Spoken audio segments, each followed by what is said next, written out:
Resiliency is a topic of interest for many psychologists that want to understand the phenomenon that not all individuals exposed to adverse experiences end up displaying negative outcomes. Many believe that it depends on genetic factors of the child to be able to withstand adversity, but more research has pointed to the impact of their environment in helping them overcome their problems, such as the strong relationships with their caregivers and supportive parenting. Although foster children have negative outcomes due to their lack of parental support, there is some evidence for resiliency in this population.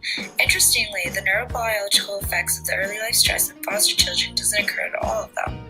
Cortisol dysregulation is said to be 3 times more prevalent in this population than the general population.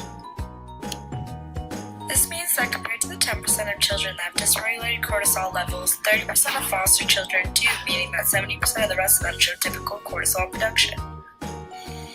Adopted children have shown ability to catch up in physical and emotional domains, especially if adopted earlier, which could be due to the fact that they are able to have consistent parental support that foster children may not receive when left in institutions. One study has also found that catch-up in institutionalized adoptees was associated with long-term improvements in the quality of the adoptive parent-child relationship.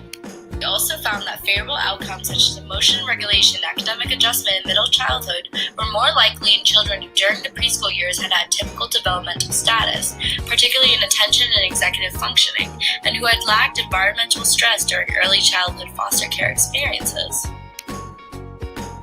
Research needs to be done on resiliency in adopted and foster children. Much of the research about these predictors shows that there is hope to help them if intervention is done early during the critical times of development.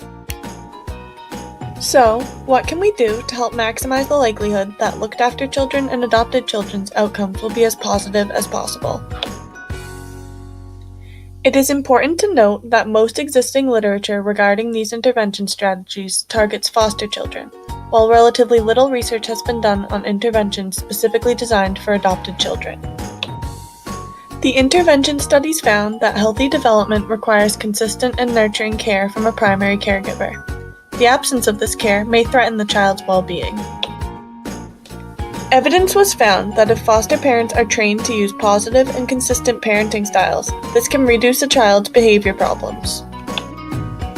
Therefore, in order to increase the likelihood that looked-after children and adopted children's outcomes will be positive, it is important to increase training and monitoring of foster parenting, and to ensure a child is placed in a home that is supporting and nurturing their individual needs. So to wrap it up, although there are significant impacts on children in the foster care and adoption system, there is still room for these children to thrive in spite of those impacts and become resilient in the face of adversity. That being said, it is still important to increase the intervention strategies employed in both institutions. Although not all foster parents are villains, we still need to make sure every child is properly cared for and healthy in terms of development.